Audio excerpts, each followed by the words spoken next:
En 2347, l'humanité avait étendu son influence au-delà du système solaire et jusque dans l'espace. Des alliances se formèrent avec des espèces extraterrestres tantôt amicales, tantôt agressives. Des routes commerciales sillonnèrent le cosmos et des colonies surgirent un peu partout. Les humains et les Ixers, une race reptilienne fière et technologiquement avancée, qui régnait sur de vastes régions de la galaxie, avaient un pacte de paix fragile entre leurs alliances. Cependant, la tranquillité est souvent aussi fragile que du verre, et une seule rupture peut tout faire s'écrouler. Sous le commandement du capitaine Jackson Reed se tenait le soldat humain. Pour le dire gentiment, il n'était pas exceptionnel.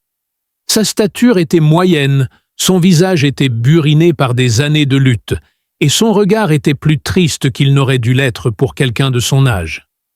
Mais son dévouement inébranlable et son génie tactique lui avaient valu l'admiration de ses contemporains. Ce qui le distinguait n'était pas seulement son talent, c'était sa persévérance acharnée face à des obstacles apparemment insurmontables.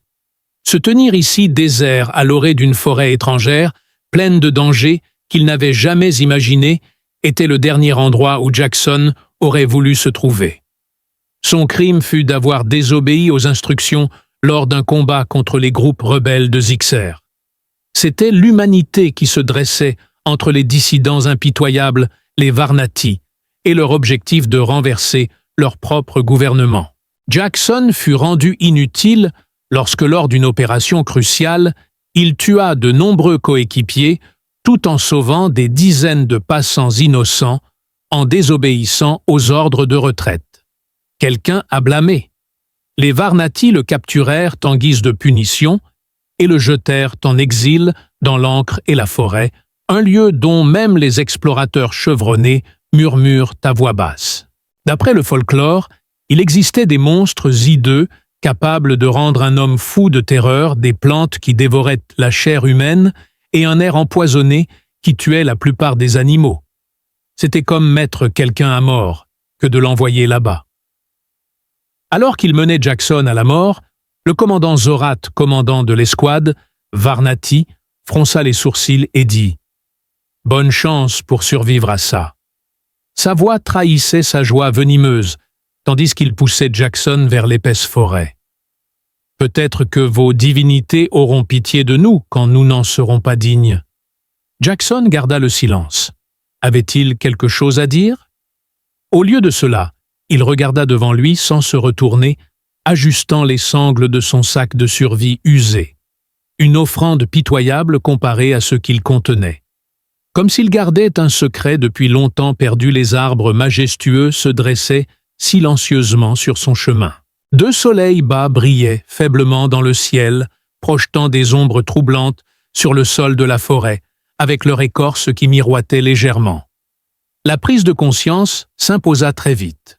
Le bruit des pas de ses ravisseurs qui s'éloignaient fut bientôt couvert par une symphonie de hurlements lointains et de pépiments d'insectes. Chaque inspiration était comme une bouffée, l'air devenant plus épais et étouffant. Plus il s'enfonçait dans la forêt, ses pas crissant contre les étranges plantes moussues qui recouvraient le sol, plus la sueur perlait sur son front. Autour de lui, des champignons luisants surgissaient à intervalles aléatoires, leurs couleurs vibrantes n'étant visibles que pour un certain type d'observateur. Leur lumière éthérée facilitait l'orientation et la rendait infiniment plus inquiétante. Jackson ne tarda pas à percevoir le premier signal d'alarme annonçant un désastre imminent. Une plante herbacée ressemblant à de la vigne s'enroula langoureusement à côté de lui jusqu'à ce qu'elle bascule brusquement, manquant sa jambe. Dans un craquement audible, ses vrilles s'écartèrent, exposant des dents acérées qui miroitaient d'une odeur de bile.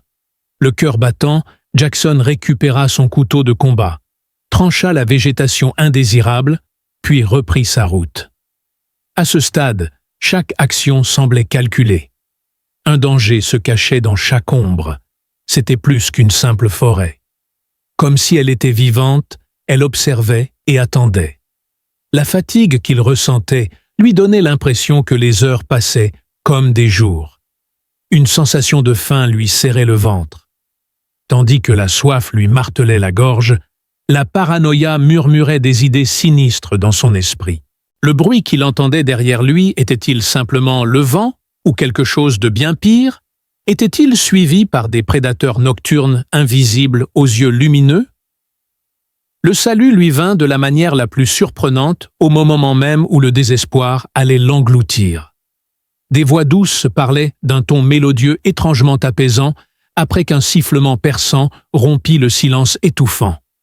Des personnages se matérialisèrent dans les sous-bois entourant Jackson avant qu'il ne puisse réagir.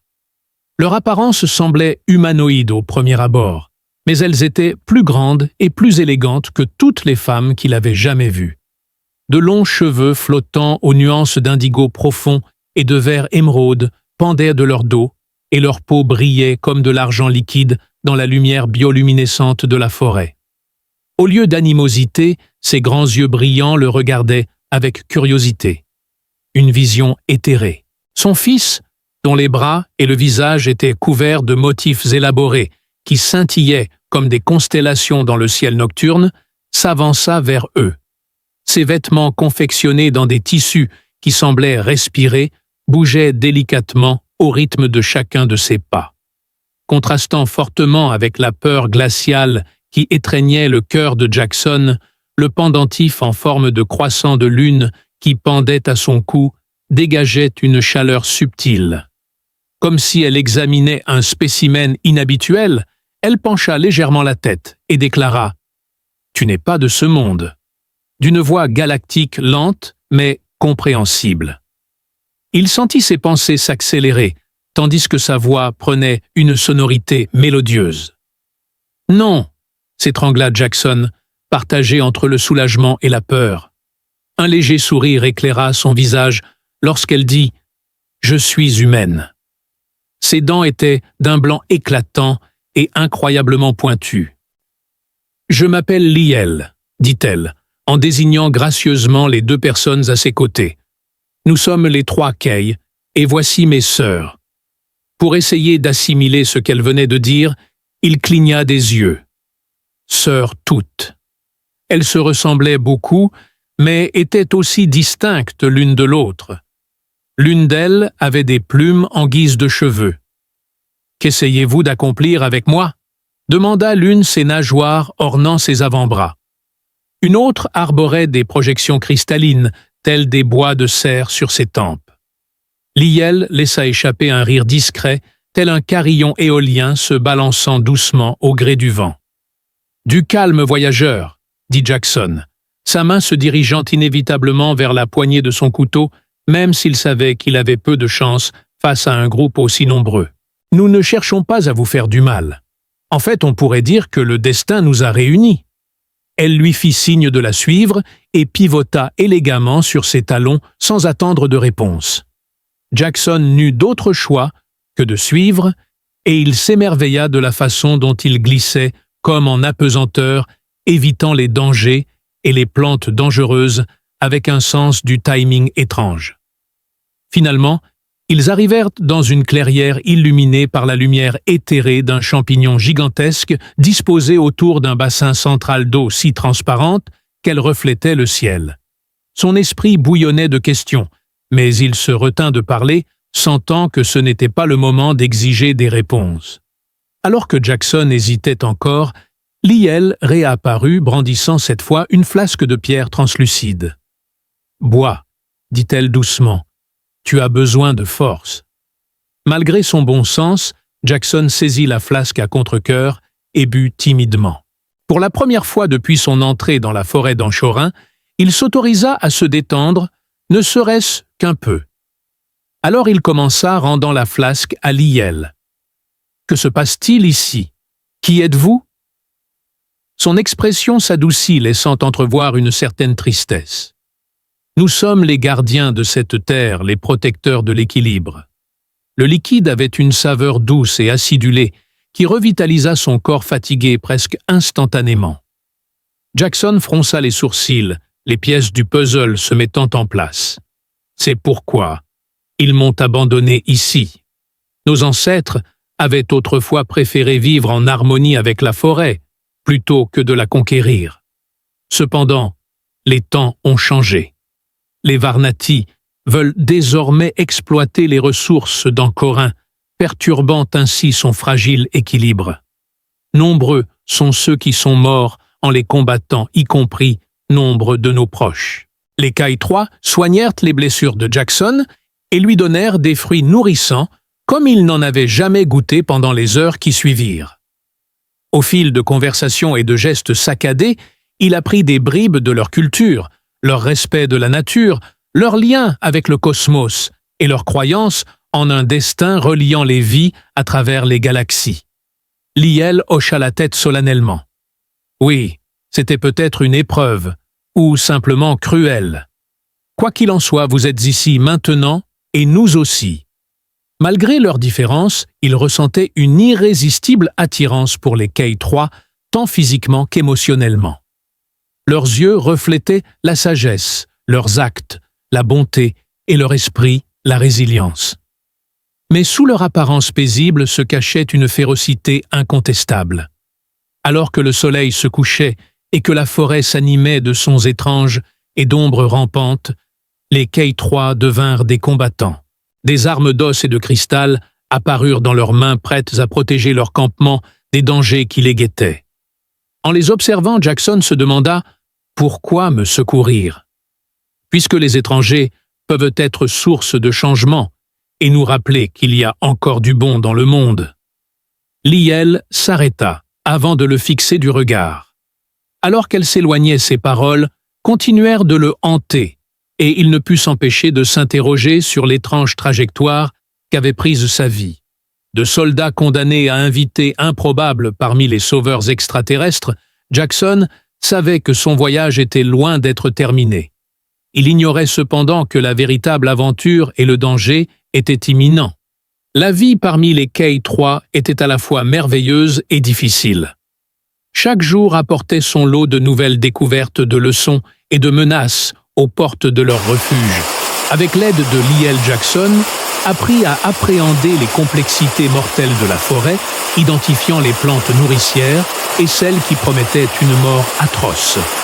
Il apprit également que les champignons lumineux n'étaient pas des ornements. Elles étaient comme des phares naturels, guidant les gens en toute sécurité à travers la nuit, si l'on pouvait déchiffrer leurs pulsations rythmiques. L'air lui-même était mystérieux, certaines zones abritant un oxygène riche en minéraux, capable de revitaliser les muscles fatigués, tandis que d'autres contenaient un poison susceptible de provoquer des hallucinations, voire pire. Dans leurs interactions avec lui, les femmes des Kai-3 affichaient un étrange mélange de curiosité et de prudence. Elles parlaient peu d'elles-mêmes, préférant l'observer et l'évaluer en silence. Et certaines, comme l'éclaireuse aux cheveux plumeux cils-ras, dont les yeux ambrés semblaient se délecter de ses gaffes, arborant un sourire taquin, chaque fois qu'il trébuchait sur des racines ou évaluait mal les distances, le traitaient avec une gentillesse prudente. D'autres, comme Vaya, dont les bois irisés déformèrent la lumière en motifs éblouissants, gardaient leur distance, le regardant avec des expressions inintelligibles qui trahissaient des sentiments introspectifs. Malgré leur caractère mystérieux, Jackson trouvait du réconfort en leur compagnie. Leur rire résonnait harmonieusement dans la forêt, s'harmonisant avec le chant des animaux des environs. Sous la voûte émeraude des feuilles bioluminescentes, des histoires étaient partagées lors des repas communs avec des tons mélodieux qui évoquaient des images saisissantes de batailles livrées, de liens tissés et de sacrifices consentis. Avec le temps, il commença à comprendre leur langue, assimilant phrases et nuances, jusqu'à pouvoir communiquer sans gestes ni traductions hésitantes. Cependant, toutes les rencontres ne se déroulaient pas dans l'amitié. Par une nuit terrifiante, la bande fut confrontée à un animal gigantesque hybride, entre une panthère et un serpent, au corps allongé recouvert d'écailles irisées, qui scintillaient de façon inquiétante dans la faible lumière. Le sol trembla sous leurs pieds, tandis que des créatures plus petites s'enfuyaient effrayées. Les Kai-3 ne perdirent pas de temps et passèrent à l'action. Liel, parlant dans leur langue maternelle, donna des ordres d'une voix forte et autoritaire, tandis que des armes apparaissaient, comme surgies de nulle part. Des lames de pierre semblables à de l'obsidienne brillaient de manière menaçante, tandis que des arcs de senou et d'os bourdonnaient de tension, tandis que des flèches coiffées de barbes venimeuses s'élançaient vers la bête. Avec son seul couteau de combat à sa disposition, Jackson s'immobilisa momentanément, surpris par l'ampleur de la situation. Resté vigilant, il s'agenouilla, tandis que le combat faisait rage, obéissant à l'ordre de Lyriel de ne pas intervenir sauf en cas d'absolue nécessité, tandis qu'elle le tirait sous un tronc d'arbre. Le prédateur lança ses mâchoires vers Silra, manquant de peu son visage. Vaïa le surprit sur le fait et le transperça de son arme cristalline. La créature se tordait de douleur et se débattait désespérément, mais les Kei-3 étaient tels des danseurs de ballet, se déplaçant avec grâce et précision, trouvant et exploitant chaque vulnérabilité. Avec un dernier cri, elle s'effondra sur le sol de la forêt vaincue. Reprenant son souffle, Lyel s'approcha de Jackson, le visage sombre. « On ne peut pas hésiter dans des situations pareilles. »« L'hésitation tue, » avoua Jackson, sa frustration perceptible dans sa voix. « Chez nous, on utilise des armes, des armures, des choses qui ont du sens. » En réponse, Lyel posa doucement la main sur l'épaule de Jackson et dit « Et pourtant, tu es là. S'adapter, c'est survivre. Pour rester en vie, il faut apprendre vite. » Au fil du temps, Jackson s'adapta aux entraînements intensifs, dirigés par Lyel et ses sœurs. Il développa des capacités qu'il n'aurait jamais imaginées. Les simulations de combat lui apprirent à anticiper les attaques et à les contrer efficacement, et les exercices d'équilibre sur des branches instables aiguisèrent ses réflexes. Au bout de quelques semaines, il ne se sentit plus comme un étranger errant dans la nature. Au contraire, il fut accepté dans leur unité et apprécié pour ses compétences en développement. Mais la familiarité s'accompagna de complexité. Au fil des mois, Jackson se sentit de plus en plus attiré par Lyel. Il fut touché par son intelligence, sa force et sa vulnérabilité discrète qui suscitèrent des émotions qu'il n'avait pas ressenties depuis qu'il avait tout perdu sur Terre. Jackson, qui n'avait pas pu dormir une nuit, se rendit au bord de la clairière, où le bassin reflétait des étoiles tels des diamants liquides. Les conversations s'éternisaient. Les regards fréquents et les contacts involontaires créaient des courants électriques qu'aucun des deux n'osait reconnaître publiquement. Assise en tailleur près du lac Lyel, semblait regarder vers le ciel, comme si elle cherchait des réponses inscrites dans les constellations célestes. « Tu es agité » dit-elle, en l'observant sans le regarder. Il répondit « Toi aussi », avant de s'allonger à côté d'elle. Laissant glisser ses doigts sur la surface de l'eau, elle demanda « Qu'est-ce qui te tient éveillé ?» avec un soupir. Jackson hésitait à continuer, mais son ton l'encouragea. Elle dit « Des souvenirs, des regrets, des rêves de ce qui aurait pu être.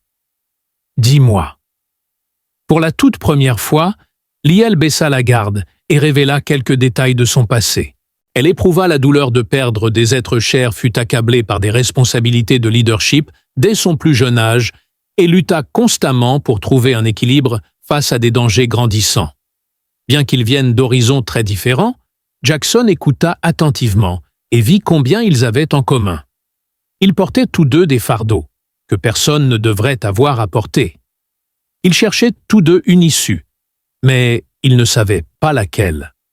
Assis en paisible compagnie, ils furent unis par un accord tacite à l'aube qui peignait l'horizon de nuances pourpres et dorées.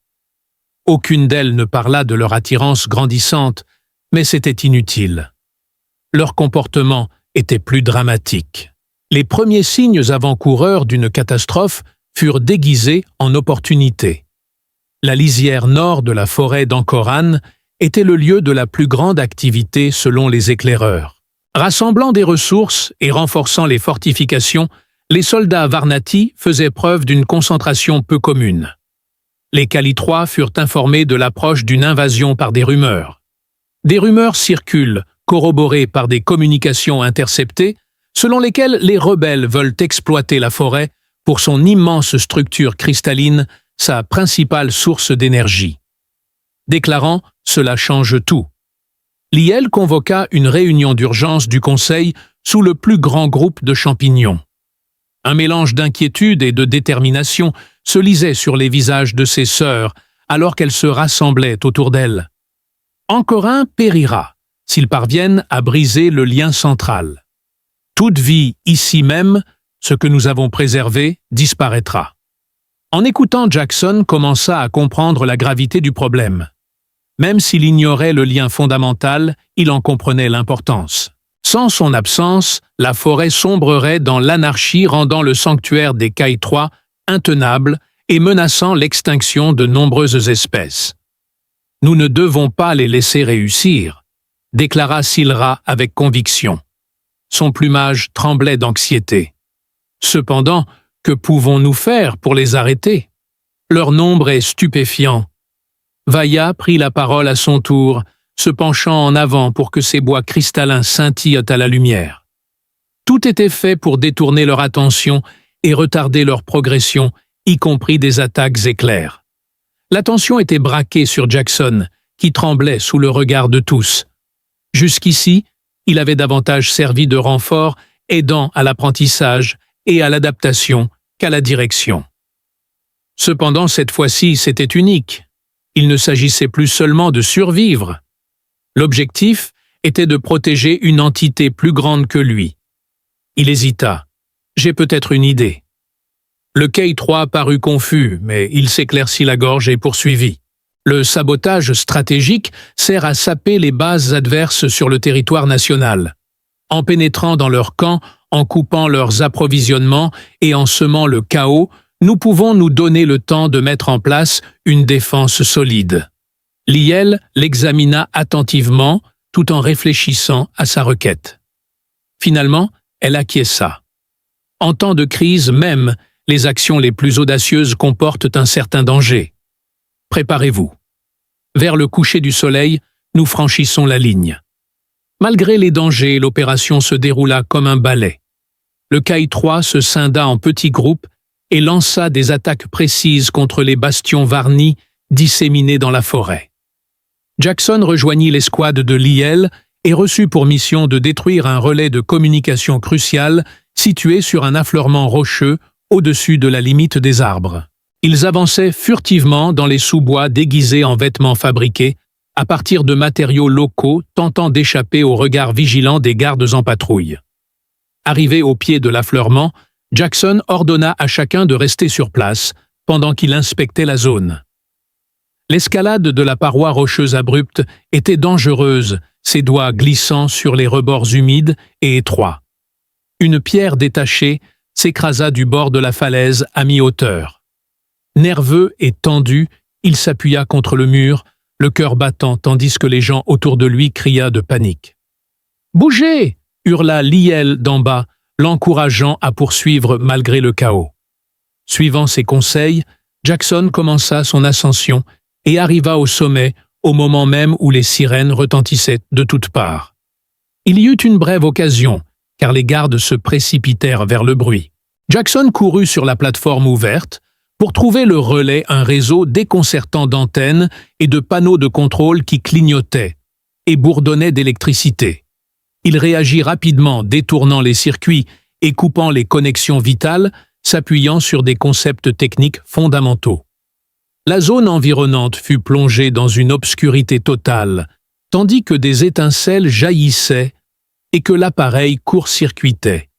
Il s'écria « Terminé !» en se laissant glisser le long de la corde que Lyell avait nouée pour leur fuite.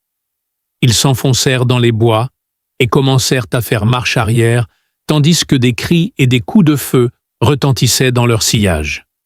D'autres groupes réussirent également leur mission endommageant des véhicules de transport, sabotant des dépôts de ravitaillement et créant des pièges pour capturer les soldats qui les poursuivaient. Tandis que les Calitrois se regroupaient et renforçaient leurs fortifications autour du nexus central, les rangs Varnati sombrèrent dans l'anarchie, leur permettant de gagner un temps précieux. Les célébrations furent brèves et discrètes au retour au camp. Les petites victoires importaient peu à l'approche de combats plus importants. Les Calitrois, fatigués mais déterminés, renforcèrent leurs fortifications et s'approvisionnèrent en armes pillées dans les dépôts ennemis en prévision de l'attaque attendue. Les tensions au sein du groupe s'intensifiaient à mesure que le niveau de préparation s'améliorait. Des désaccords éclataient concernant les choix de leadership, la répartition des ressources et la stratégie. Chaque membre ressentait le stress à sa manière. Dès que quelqu'un osait contester ses méthodes, Silra devenait agitée et agressive. Passant des heures seule à contempler au bord du bassin illuminé, Vaya se repliait sur elle-même. Lorsque Liel donnait des instructions avec une acuité inhabituelle, cela révélait une brèche dans sa façade habituellement maîtrisée. Présent en permanence, Jackson désamorçait les tensions par l'humour et la logique dès qu'il le pouvait. Il avait passé des années à négocier des interactions similaires entre troupes humaines, ce qui lui permettait de sympathiser avec les deux camps. Mais à huis clos, il luttait contre les incertitudes. Était-il vraiment capable de résister à un assaut de Varnati? Quel serait le prix du triomphe? Le prix en valait-il la peine? Jackson leva les mains dans un geste apaisant, après une dispute particulièrement houleuse sur les formations défensives. Arrêtez de vous chamailler. Cela ne sert à rien. Passons aux choses sérieuses. Défendre cet espace en équipe. Ils ont déjà vu que nous pouvons les frapper en pleine face. Plus que jamais, nous devons rester unis. Ces paroles résonnèrent apaisant les esprits anxieux et redondant l'énergie. Suivant ces traces, les Calitrois redoublèrent de dévouement, réparant des relations effilochées par l'anxiété et le doute. Tandis que la forêt murmurait des secrets à travers le bruissement des feuilles, une nuit tardive, Jackson se retrouva à veiller aux côtés de Liel. Le seul bruit qui rompit le calme confortable entre eux fut le lointain et rare vacarme de l'agitation nocturne. Finalement, Liel rompit le silence et dit « Tu nous as changés. Nous nous battions seuls avant ton arrivée. Nous sommes ensemble maintenant. » Le changement est mutuel, dit doucement Jackson, la regardant dans les yeux. Face à un désespoir apparent, tu m'as montré que la beauté persiste et mérite protection. Reconnaissant silencieusement l'influence significative qu'ils avaient eue l'un sur l'autre, ils partagèrent un moment de compréhension. Ils affrontèrent la suite, comme un groupe soudé d'amis d'alliés, et peut-être plus encore. Cependant, ils ignoraient que les ombres s'allongeaient ailleurs dans la forêt. Une trahison se rapprochait plus que prévu, à en croire les murmures du vent. Certains dangers ne venaient pas de sources extérieures. D'autres étaient profondément blessés intérieurement, et leurs insécurités déchiraient les coutures de leur union fragile. Alors que le soleil commençait à se lever, pénétrant la canopée de ses chauds rayons dorés tout près, une tempête se préparait et aucun d'eux n'en avait la moindre idée. En revanche, les tempêtes ne manquent jamais de surgir au moment le moins anticipé, apportant avec elles des difficultés imprévisibles et des décisions qui changeraient à jamais des destins entrelacés. L'action se préparait à l'épreuve de force finale, où le destin de tout un écosystème et la vie de ses habitants se décideraient par des actes de bravoure, de confiance et de sacrifice. La dernière bataille dans le conflit de la forêt d'ancrage fut soudaine et imparable, ravageant le paysage. Sous le couvert de la nuit, les Varnatis lancèrent leur assaut, leurs armées, avançant impitoyablement dans la forêt. Le ciel nocturne était illuminé par des explosions, tandis qu'ils attaquaient des positions défensives vitales, obligeant les Calitrois à se disperser et à se regrouper continuellement. Leurs tentatives de sabotage furent vaines, l'immensité des forces ennemies les éloignant toujours plus du point central. De toutes ses forces, Jackson combattit aux côtés de Liel et de ses sœurs. Les lames sifflèrent, les flèches sifflèrent dans l'air, et les échos de hurlements extraterrestres résonnaient à chaque collision. Tous ces efforts furent récompensés. Avec une vitesse fulgurante et une précision extrême, il tua ses ennemis, tout en esquivant leurs attaques.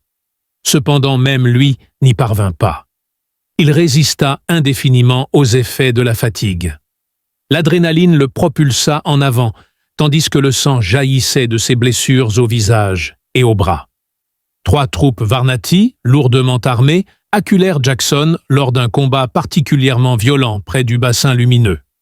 Alors qu'il se préparait à ce qui pourrait bien être son ultime combat, un rugissement tonitruant brisa le silence. De l'obscurité surgit le monstrueux hybride serpent-panthère qu'ils avaient vaincu des mois auparavant, du moins le croyaient-ils. Mais cette fois, il ne cherchait pas à leur faire du mal. Il pivota et fondit sur les Varnati, les projetant comme des feuilles mortes. Tandis que Liel contemplait la bête avec stupeur, Jackson put retrouver son calme grâce à l'aide de la créature. En murmurant « Elle se souvient », elle sortit brusquement. Alors que les premiers rayons de soleil filetaient à l'horizon, projetant une teinte rose-orangée sur le champ de bataille, la créature dit « Elle se souvient que nous lui avons épargné la vie ». Les choses commencèrent à changer. Sabotage stratégique, résistance violente et apparition d'alliés inattendus comme le gigantesque prédateur finirent par provoquer le départ des Varnati. Alors que ces soldats blessés disparaissaient dans les épais sous-bois, leur capitaine, le commandant Zort, donna l'ordre frénétique de battre en retraite et jura vengeance. La fumée se dissipant, les Kei, 3 blessés mais triomphants, se regroupèrent autour du nexus central.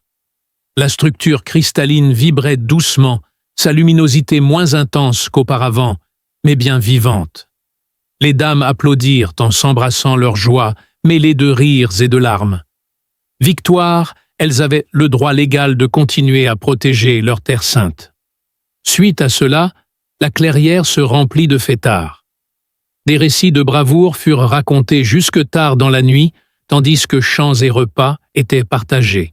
Avec un mélange de fierté et d'admiration, Jackson assista aux festivités depuis son siège à côté de Liel. Étranger condamné à périr dans cette étrange forêt, il avait commencé comme un étranger. Pourtant, à cet instant précis, il se retrouvait comme un rouage essentiel d'une machine plus grande que lui. Au milieu de ces instants de paix, Liel leva les yeux vers lui, ses yeux brillants, reflétant la lumière des champignons qui les entouraient. Elle dit « Jackson, tu as fait plus que nous sauver. » Avec un sourire et une bouffée de chaleur dans la poitrine, il dit « Tu es devenu l'un des nôtres. Vous avez tous contribué à mon succès. Vous êtes les premiers à m'avoir secouru. » Après un instant d'hésitation, elle tendit la main pour saisir la sienne. Un frisson lui parcourut le dos au contact de ses doigts. Elle commença à parler la voix légèrement tremblante, mais elle devait te faire poser cette question. Je pense que ce serait un hommage mérité à nos peuples respectifs. Jackson, intrigué, s'approcha. Décrivez-le. Alors qu'elle rassemblait son courage, Liel inspira profondément. Jackson, tu es le seul homme ici. Pendant longtemps, notre tribu a vécu sans mal, choisissant plutôt de tracer sa propre voie et de défendre sa patrie. Ta présence, cependant, a démontré qu'il existe plusieurs façons de s'unir et que la force réside à la fois dans l'initiative individuelle et dans l'effort collectif. Ces remarques avaient beaucoup de poids et signification. Elle poursuivit la voix plus forte avant que Jackson ne puisse répondre. « Voici une option pour toi. Accompagne-nous. Tu peux nous épouser, mes sœurs et moi. Prends ton chez-toi dans notre tribu et sois un intermédiaire entre les royaumes. Donne-nous la force de nous reconstruire, de nous fortifier et de garantir l'existence d'Anchorin pour les générations futures. » Jackson se figea un instant. C'était un concept étrange. Un terrien épouse les femmes d'une tribu extraterrestre entière. Pourtant, il les apprécia davantage, en voyant l'espoir et la confiance sur les visages des Kai 3. Ces dames étaient plus que de simples protectrices et combattantes. Membres de la même famille, plus Liel. En plus d'être leur chef, elle avait d'autres rôles. Il avait depuis longtemps enfoui son affection pour elle, mais elle l'avait réveillé. Finalement, sa voix trahissant ses émotions, il dit « Je suis à court de mots ». Liel lui serra la main et sourit doucement. « C'est incroyable. Incroyable même. » « Dis oui, Jackson. Dis que tu resteras. » Jackson hocha la tête, sa décision évidente, les larmes aux yeux. Sa voix resta calme lorsqu'il dit « Oui », malgré la boule dans sa gorge. « Compte sur moi. Parce que j'ai ma place ici, je vous épouserai tous. » La réponse fut rapide, comme l'éclair. Une nouvelle salve d'acclamations retentit, tandis que les K3 l'encerclaient, l'embrassant en riant et en sanglotant de joie. Silra, d'habitude plutôt timide, dit doucement « Bienvenue à la maison, mon frère », en le serrant chaleureusement dans ses bras. Sous les 2 lunes de cette nuit-là, un rituel unique se déroulait illuminant la forêt d'une lumière argentée. La beauté exquise des K3 était accentuée par leurs costumes faits d'étoiles et de fleurs. Son cœur débordait. Avec amour et reconnaissance, Jackson se tenait au milieu de la clairière vêtu des robes de cérémonie offertes par la tribu. Les femmes s'approchèrent de lui une à une et, en signe d'unité, déposèrent sur sa tête de fragiles couronnes de vigne et de cristal. Chaque fois que son heure arrivait, Liel s'agenouillait devant lui, son pendentif en forme de croissant de lune devant lui. « Ceci est à toi », déclara-t-elle en le lui passant autour du cou. La fête se poursuivit jusqu'au petit matin et Jackson ressentit un profond sentiment de calme l'envahir. Un rappel de l'équilibre que nous partageons et de l'avenir que nous construirons ensemble. Cela faisait des années qu'il n'avait pas pu échapper à son histoire ni surmonter d'insurmontables obstacles. Vivre dans un monde qui l'aimait, l'accueillait et lui donnait un but était tout ce dont il avait besoin. Ici, au milieu de l'encre et des bois, avec sa nouvelle famille, riant joyeusement ensemble, des champignons lumineux et des cours d'eau scintillants, Jackson Reed avait découvert le bonheur. Ensemble, ils s'engagèrent à préserver leur havre de paix, à renforcer leur amitié et à laisser un héritage qui perdurerait de génération en génération. Le héros qui avait donné vie et amour à un coin délaissé du cosmos devint un soldat envoyé mourir sous le regard vigilant des étoiles.